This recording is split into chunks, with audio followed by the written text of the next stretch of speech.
Hi, everybody. Welcome to Control+M Presents. We're happy to have you here so we can share a little bit about what we know about Plex with you.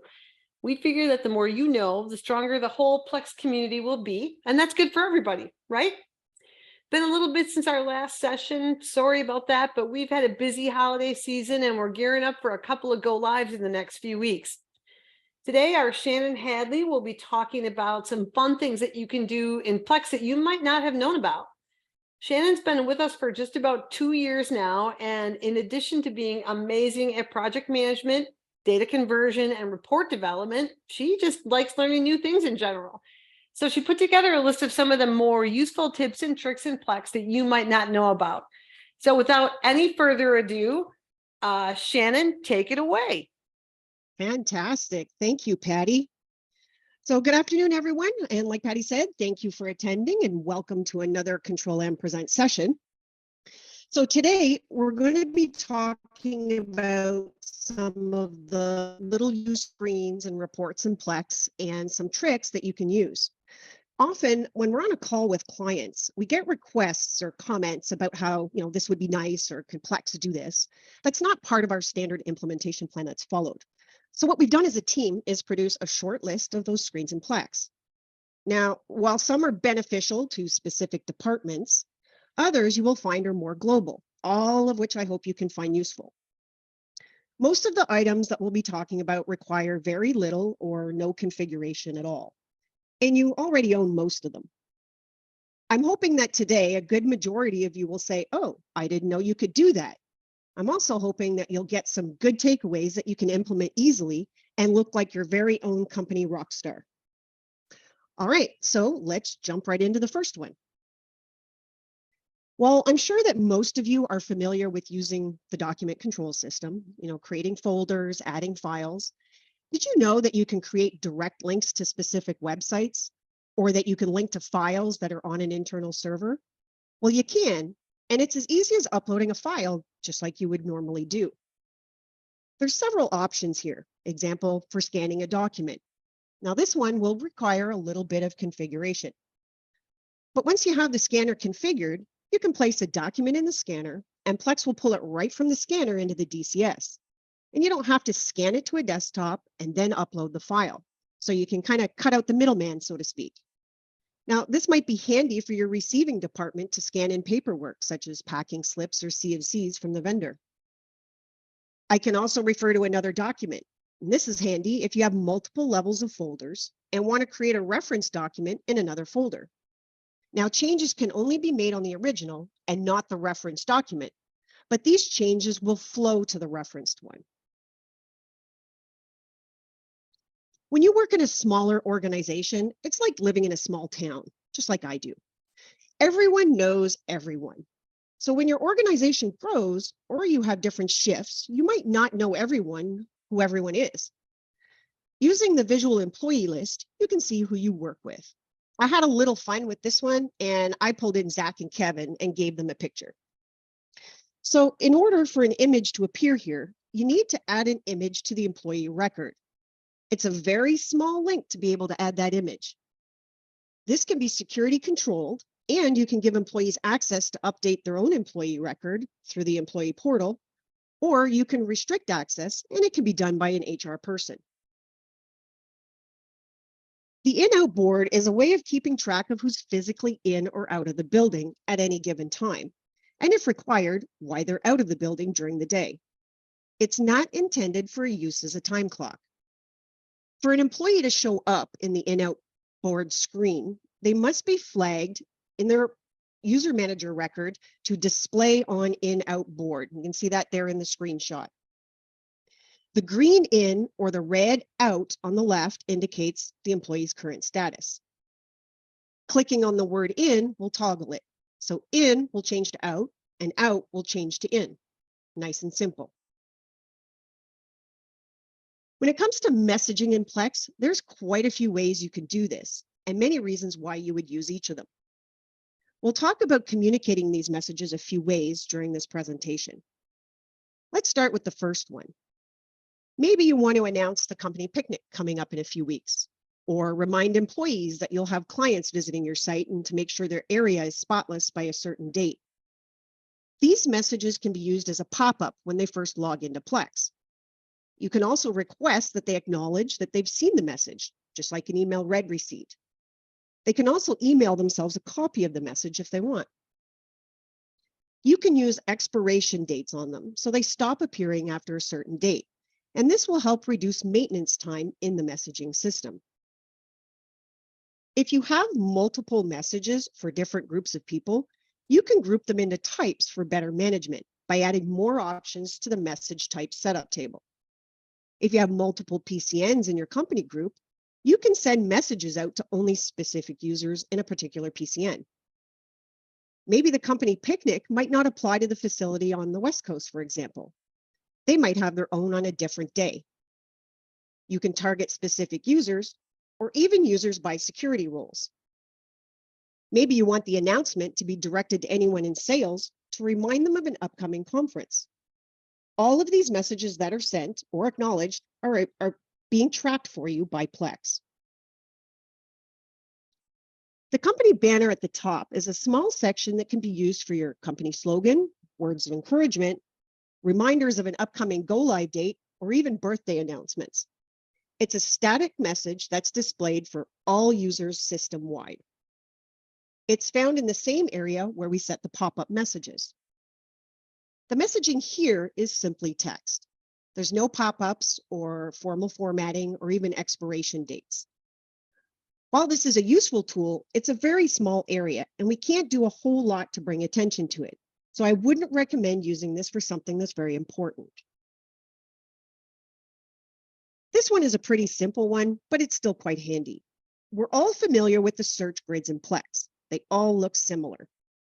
But did you know that if you're using the filters and filtering the results the same whenever you go into those screens, you can save yourself some time by having those filters save as a default? Let's say I was a sales rep. When I go to the customer record screen, I'm always pulling my name out of the list to look for my customers. I can save that filter search. Or looking at revenue reports, I only want to see my groups of customers. I don't have to go in and select my name every time. Once you have the search filter grid populated, you can click Save as Default. And once you do that, you'll see the wording change to clear defaults. Now, just a word of caution if you do use them. Once you have these filter defaults saved, you may not get all of the results you're looking for. Example, date filter defaults. If you're running reports and you have a default date filter in there, you may think you're viewing all the results, but you might be viewing data that's not complete. So do pay attention to the saved defaults in your grids. While we're here talking about filters, let's take a look at one more thing. Beside the save as default, there's a little push pin. When you do searches, Plex hides all of the filters that were not used to give you more real estate on your screen for the results. You can keep the filter grid open when doing searches by pushing the little pin, and you can simply click it again to clear it. The best way to get messages across and really draw attention to it, you can add some color or bolding to these notes. This does not work in every text box in Plex, but for a good majority of them, it does. You can use bolding, italics, line breaks, and colors. A quick Google search will let you find the different options that you can use. Here on my screen, you can see some of the bulletins that are appearing at the control panel. Now, while I'm conscious of the fact that you don't want your control panel notes to look like a rainbow as I've done, there may be times where you do want to highlight specific passages or words of the notes, so they stand out more with only a portion of the text highlighted. Bulletins are also a handy tool, just like the messaging or the notes in job or operation descriptions. Bulletins are great for sending messages out at the control panel on specific parts or work centers to the operators. Depending on which one you do, you can do it so that not every operator will see it, except for the ones working on the part you designate.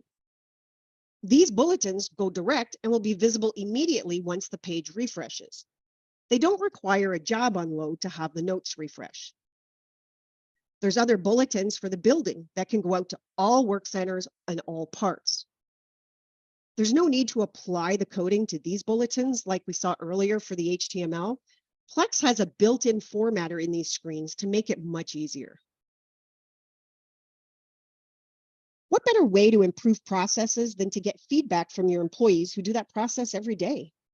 Screens such as Control Panel have a direct link for the operator to be able to add an employee suggestion. This can also be configured to give them direct access through the employee portal. There's very little configuration here and can be easily set up in no time at all. There's a setup table to be able to classify the suggestion by type that the employee can select. Safety, process improvement, just for some examples. It will pre-populate with the logged in user's name, and they just have to add a few words or a lot of words and click OK.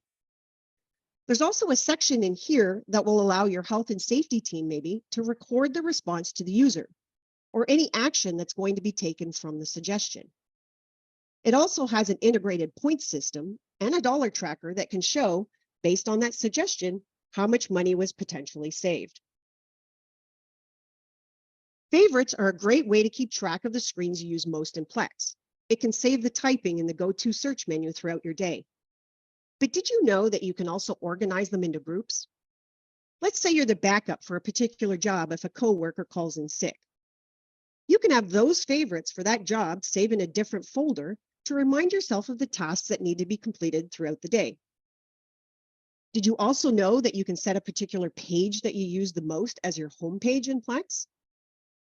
If I was a document control administrator and my main screen all day is the document control system, by setting the DCS main screen as my home page, I can use one click instead of two to get back to that screen every time.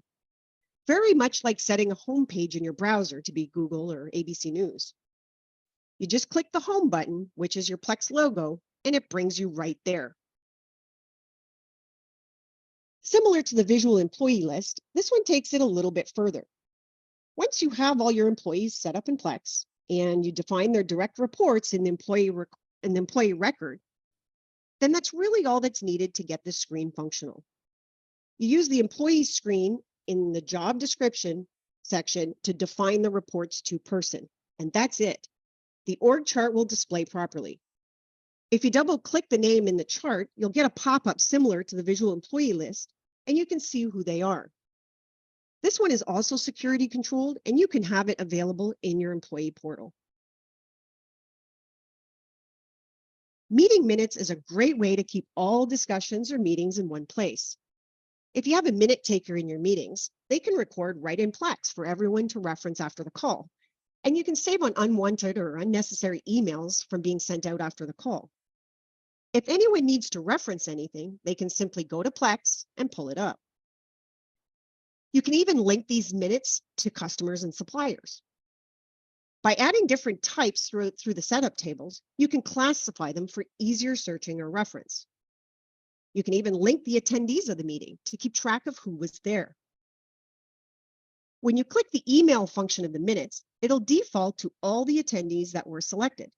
But you can also add in additional people to get a copy of the minutes who are not in attendance. This screen also has a built-in editor, so you can bold text, highlight keywords, and add bullet points.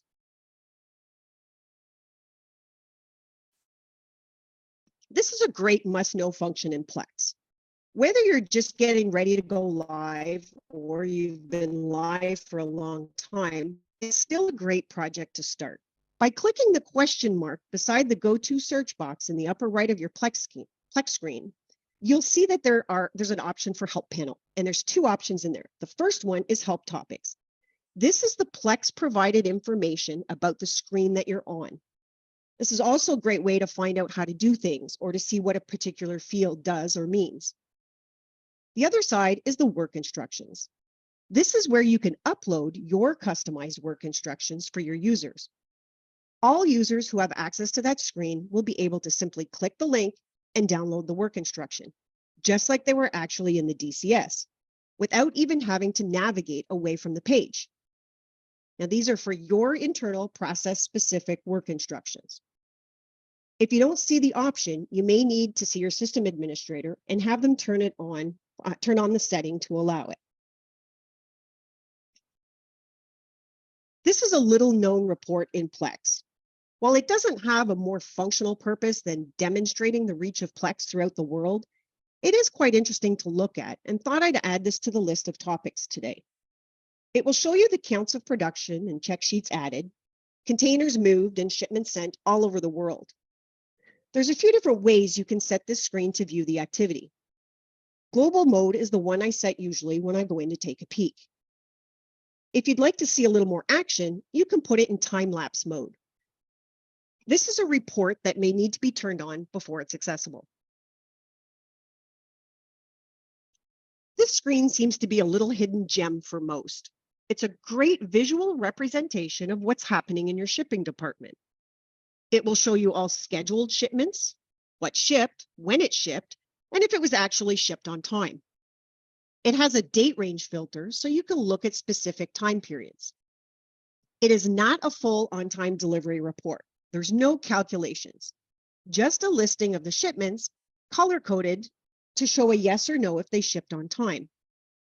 There is a link that you can click on that will bring you right to the shipper for more detail. This is also a report, so if you don't see it when you do a search for it, you might have to navigate to the report section in Plex and turn it on, or send an email to your system administrator. This one is really useful. The worksheet can be used along with the regular MRP screen. It will display all the recommendations by supplier. When selecting a supplier using the filters grid, it will display and provide links to existing purchase orders and job demand. You can see all current open purchase orders for that item, just like you would see in the MRP screen. Once you've identified all of the selected items that you're going to order by clicking the checkbox in front of the part, you can just simply click Apply at the bottom of the screen. It will create a new supplier PO with the recommended quantities and all of the line items that you selected and add them all at once to a single purchase order. It will then bring you direct to the created purchase order where you can go in, edit the quantities as needed, and place the PO on order. It's as simple as that. And this is one that we will take a look at in action in just a little bit. This is a great screen. By looking up a specific part, you can see the available check sheets, control plan information, and the inspection modes all at the same time. By clicking on the inspection mode link, you can create a new check sheet for the part right from this screen. Once the check sheet's been added, it'll be visible in the SPC check sheet screen, just like it was any other check sheet that was done at receiving or production. This screen is both my favorite and the one that causes me the most good grief moments. It's not a quick and easy project to take on and could take you several weeks to accomplish, depending on how detailed you want it to be. But in the end, it will be worth it.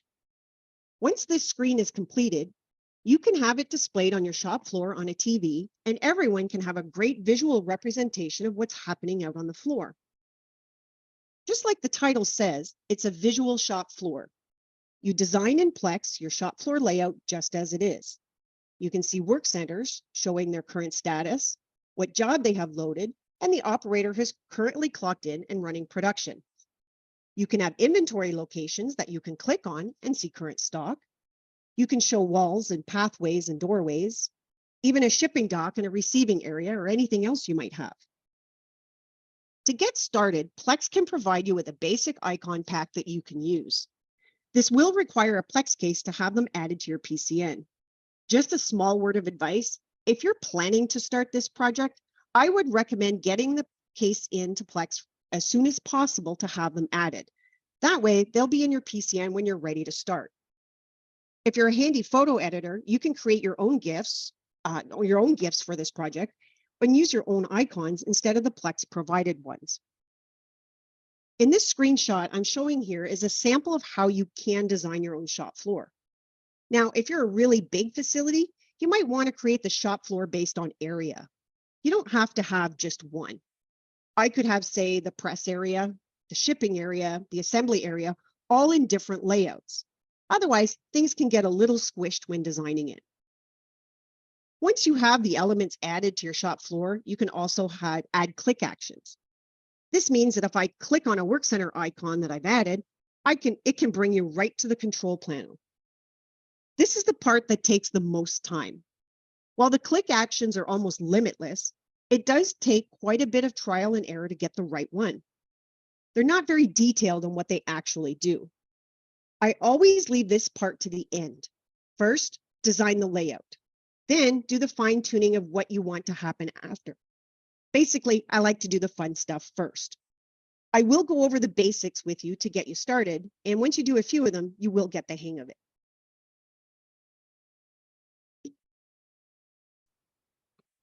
I love this screen. It tells you so much, yet you can see as little or as much as you want. Some target areas you can look at are shippable problems, data cleanup issues, or even past due jobs. However you decide to view it, the screen breaks it down into convenient sections with a summary. By drilling into the hyperlinks, you'll get more detail on why Plex thinks it's an issue. For data cleanup issues, this will isolate out, example, questionable jobs. When clicking the link for the questionable jobs, it will open a container check screen and will show you all of the jobs that are started, but yet have no inventory associated to it. You can review each job quickly by drilling into the job hyperlink and cancel the job if needed. The one I look at the most is the part shippable problems. This will tell you that there's something missing in your process routing, which could mean the difference of having the part show or not show in your MRP, which could cause some serious delays in getting inventory in on time to produce your jobs. If there's no process routing, you'll never know you need to buy it. The hyperlink here will bring you direct to the part and its process routing. And we're going to look at some of these options in a few minutes. Have you ever run into issues in Plex, like something that was working yesterday doesn't seem to be working as you expected today? There is a website that you can go to, and it will provide all of the current statuses for the different areas of Plex. If there's issues with the IntelliPlex system, for example, where the scheduled reports did not go out this morning, you can check here to see if there's a reported problem, and you'll know that it's not a configuration issue, but a Plex issue. And you can continue to monitor until the issue is resolved. Okay, so now that we've gone through all of the boring pictures in the slides, let's go take a look at some real action in Plex on these topics. This is where you will see how relatively simple it is to start using some of these in Plex yourself.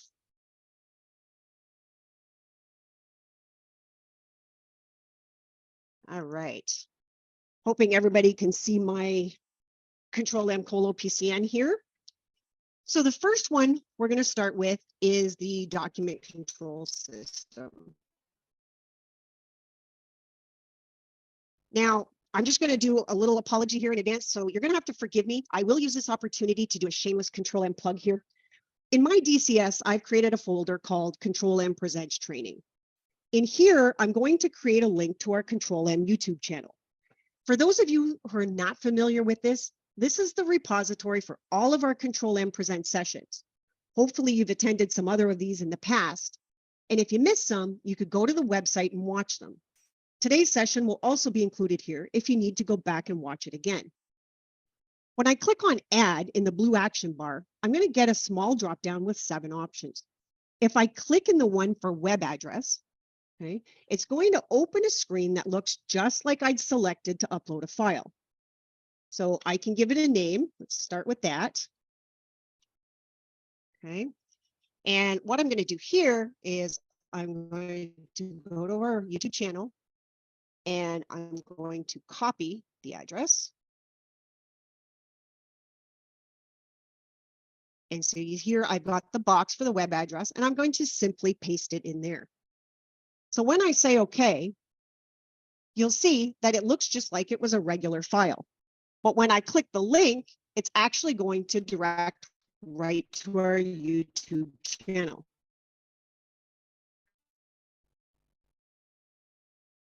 Let's look at one more here. Let's look at a point to file. So again, you will see once I click add and I clicked on the point to file, it's the same, very similar pop-up screen. But now I don't have a web address. I have an option to choose file. So when I click this, I'll be directed, I'll just slide this over here for a second. I'm directed to my computer and I'm going to select a file to upload here. And we're just going to put a test. And I'm going to put a name. Yep. Fix that up. Wow. Okay. So now I'm just going to say, okay. So now this document, whoever has security access to view the Control+M Presents training folder will have access to the file that's here. If I go in and look at our properties, you can see where it's directed. It's on my desktop in my folder.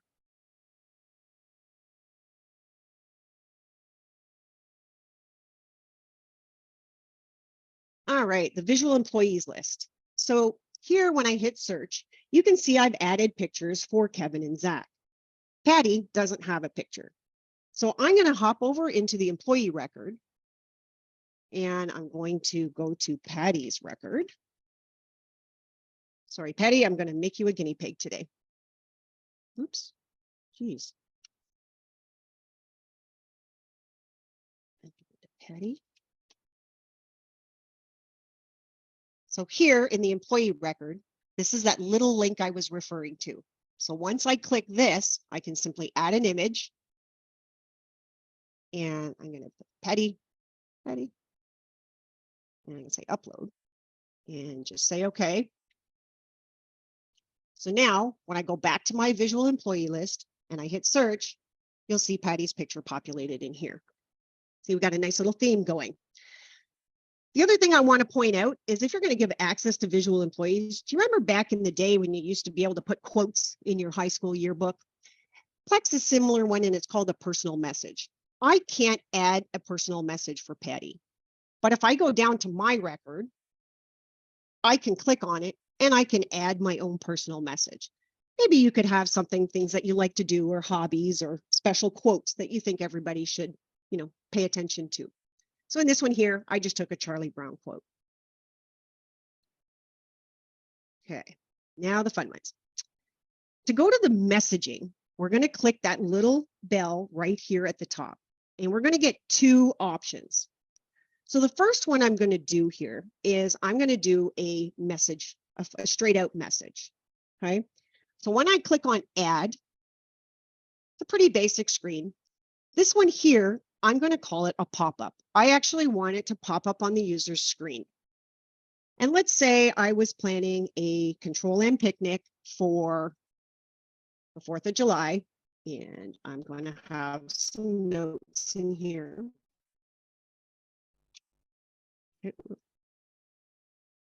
Right.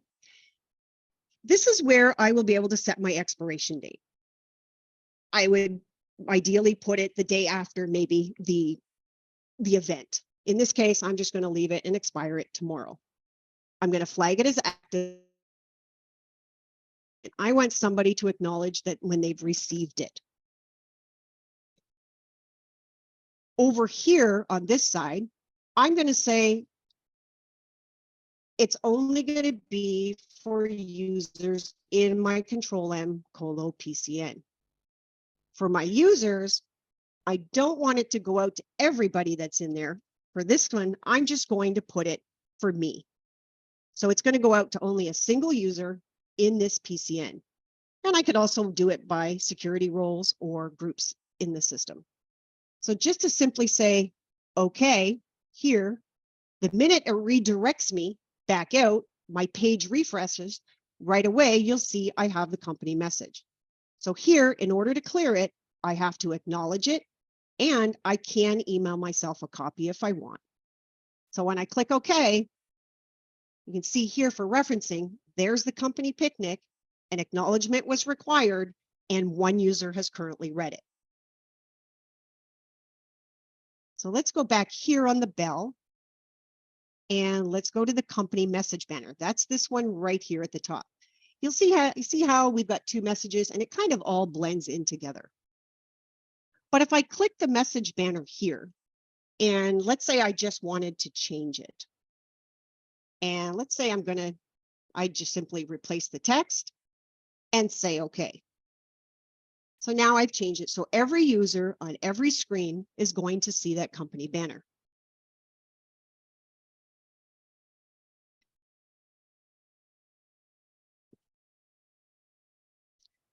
For this one, let's talk about those defaults in the filter grids. Let's say I was a sales rep and I'm looking in my customer screen.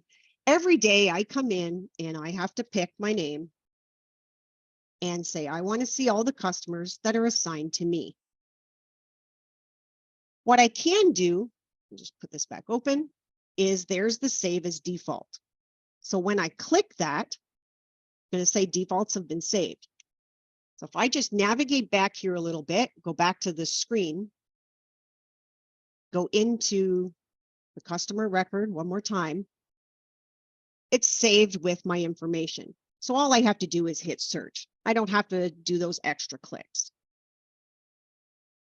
The little push pin is right here. So when I do that, when I hit search, you see how it disappears and it only shows the one that's been filtered out. If I click the little push pin, when I hit search, the filter grid stays open. Unpin it and it'll go away.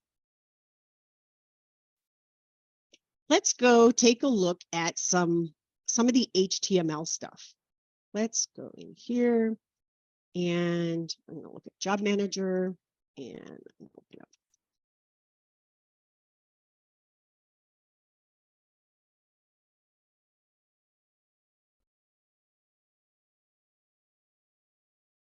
All right, so I've used Save as Defaults here on my screen to look up the same job. Let's go in and take a look at this one. In here, in my job notes, I have added some of that HTML coding that I was showing earlier. So when I look at the job notes in the control panel, let's go to Work Center 66. So I've got my job loaded, and now you can see I have the job note being displayed. I can make changes to it. I can say, I can do red. I can change the font size. I can change the font itself. If I come back here, simply, it takes a minute. And there you have it, the job notes. Now, this is one of those fields that Plex doesn't have the built-in editor on. So what we can do, oh, wait, let's go back here. On the other side of this is in the record production screen. I also have these color coded here. They can also be made bold, change the font size, make them bigger, do whatever you want to make different words stand out for your users. So now we're going to leave Control Panel open here for a second, and we're going to navigate over into the bulletins.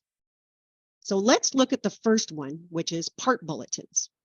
So again, I've got it saved with my part. So when I click and I see the bulletins, if I look at my control panel, there's my bulletin. Okay. So this one, when I click into it, you'll see that this is the built-in formatter that I was talking about. I don't have to put those HTML codes inside there. I can edit as needed, make changes to it, and we won't bold it. We'll just clear it. And I just say, okay. So now there it is. We're just going to do a little refresh. It takes some, does it? And there you go. It's gone. All of these here are setting controlled. So if you don't see them, you might have to play with some of your settings to get them to show or not show as you like. The other one is the building bulletin. By going to the building screen, I hit search here, and I'm going to open up Control+M. So here's the note. This is a bulletin at the building level. This one is right there. If I log into another work center,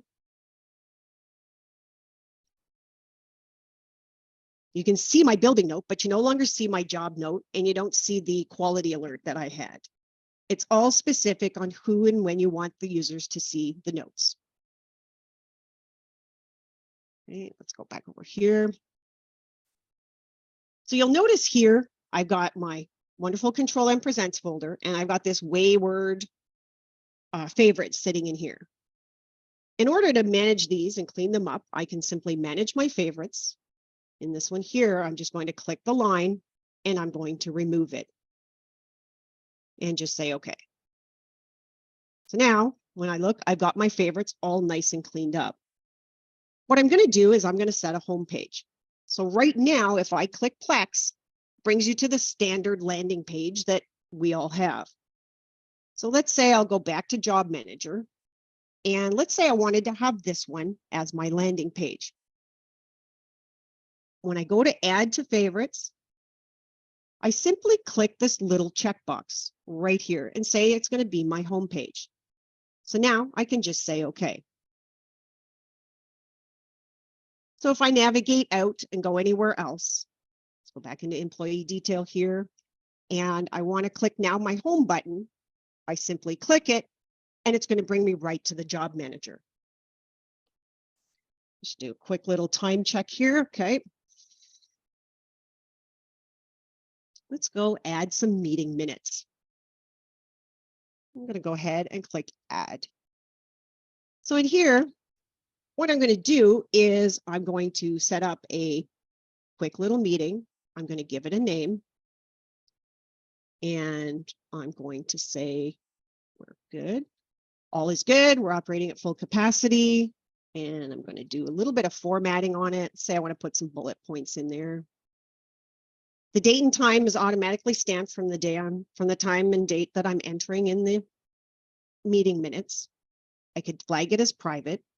Here's the setup table that I was talking about. So you could classify your minutes into different groups. And it's defaulting to me being the champion since I'm the one entering it. And I could link in a customer or a supplier to that.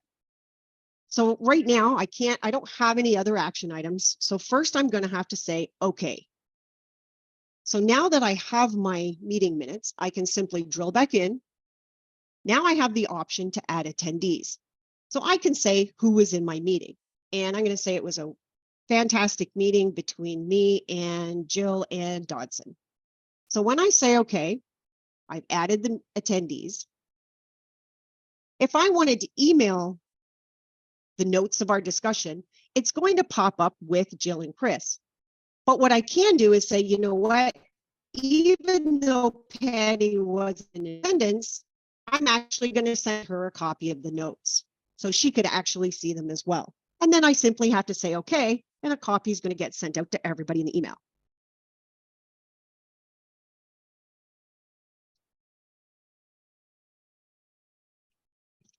For this one to show the work instructions, I've navigated over to the MRP screen. Here, when I click the little help button, and I'm going to go to the help panel, you'll see the two sides that we talked about. When I click on the help topics, you're going to see the Plex provided information in regards to the screen. These are all clickable links, and you can kind of go surfing along as you like and read them. On this side is where I would add my custom work instructions. So I've got a little button down here, and I'm going to say manage. So just like the DCS, it's going to pop up, and I'm going to say I'm going to upload a file. So in here, I'm going to put this file.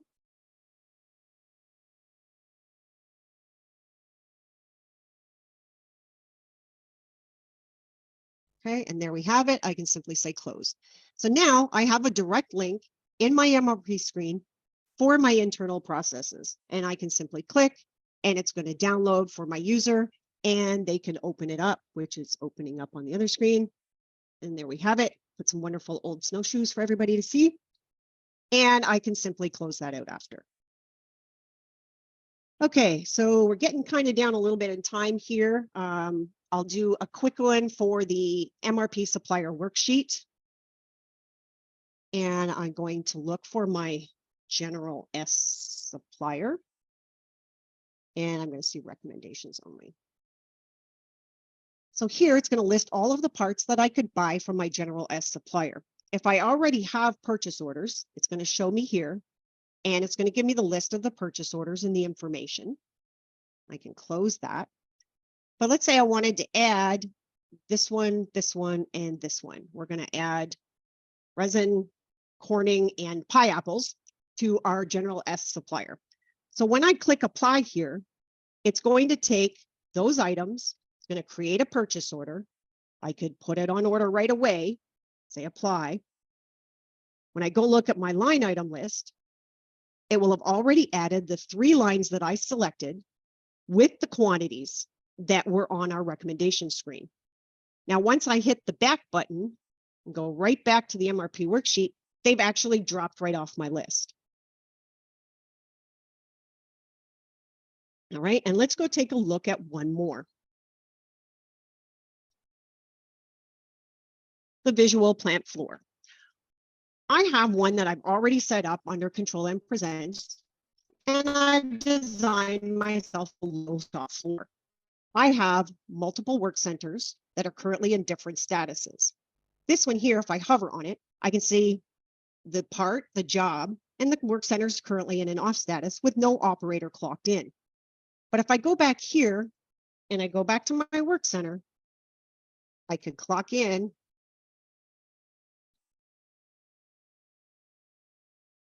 I'm going to go put my work center into a production status. So when I come back here to my floor and I refresh, oops, well, that was not smooth. There we go. You can see now my work center 66 is in a production mode. There's my little legend, and it's actually operating, making some little movements there.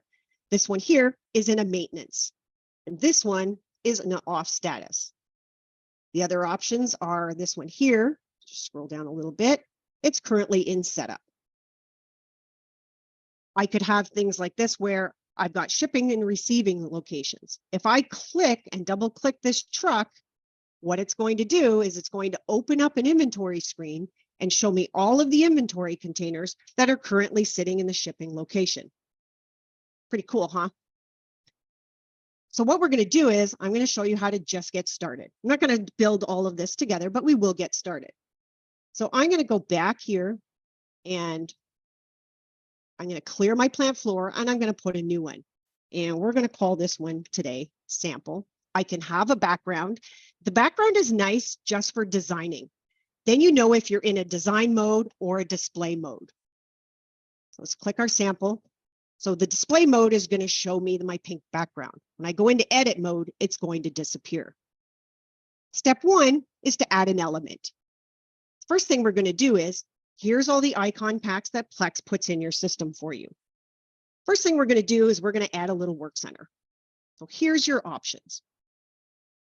The type is work center, and I'm going to select, let's put this one, add.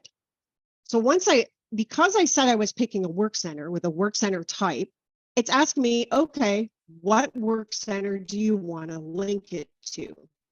In this case, since we're designing fresh and I'm already logged into the other one, I'm going to go ahead and just pick work center 66. Until you're finished designing your layout, I wouldn't lock stuff into position. Otherwise, you're going to have to go into every single element that you've added to here. And if you needed to shift it over right, you have to go into every single one to unlock them to move them over. And you're going to lose a lot of time by doing that. So until it's finished, I would leave everything into an open position. Showing label is literally this here. It's actually showing the label. If I change my mind and I don't want it, I could simply double click and say, okay, and the label disappears. So you can see here, if I go back to display mode, it's always going to ask me, every time I click a navigation, it's going to ask me if I want to save. So now I'm going to go back here, and there we've added our first work center. If I go back to edit mode, I can add, oops, go back into edit mode, and I'm going to add an element. Let's pick another one here. Let's pick our shipping truck. I'm going to say add. So now, because I picked the shipping truck, it's going to ask me what location I want. And we saw this on the other screen. So in order to get that, I'll have to tell Plex, what location do I want to open? And I'm going to say the shipping location. So right away here, you can see every time you add a new element, it's going to plop it on top of everything here. So ideally, we'll start with your row a little bit lower. So now when I click this, I can edit it. If I want to go back into display mode and see what it does, I would simply click it and it's going to bring me to that location. So this is going back to what I was saying is I would design your layout with all of your walls, your doors, your work centers, put everything all together, and then I would come back and do all your click actions. Otherwise, you could spend a lot of time being stuck on just a single icon and the project looks like it's never moving forward. Easiest thing, add an element, lay it out, put your walkways, put everything in there, just kind of like I had here. And then go back and you can do your click actions. To edit the click actions, when we added a work center, the type was showing up as work center, which is this one right here. These are the ones that are pre-done with the click actions. So it says every time I pick an icon that is a type of work center, what it's going to do is open the control panel. And I can change this to other ones that are listed here. And like I said, they're almost infinite. So right at the top, it's going to start with all the accounting stuff and scroll. So even after going through this list, I am still in accounting. So this is where I was saying the trial and error is going to take you a little bit of time to get through. So I would leave that one, like I said, to the end. So recap, make your plant floor layout. Let's go back here, clear it. First, you're going to add the new layout. Once you have your layout, you're going to go into edit mode and you're going to start adding elements. And you just literally keep adding them until you've got the perfect little layout that you like.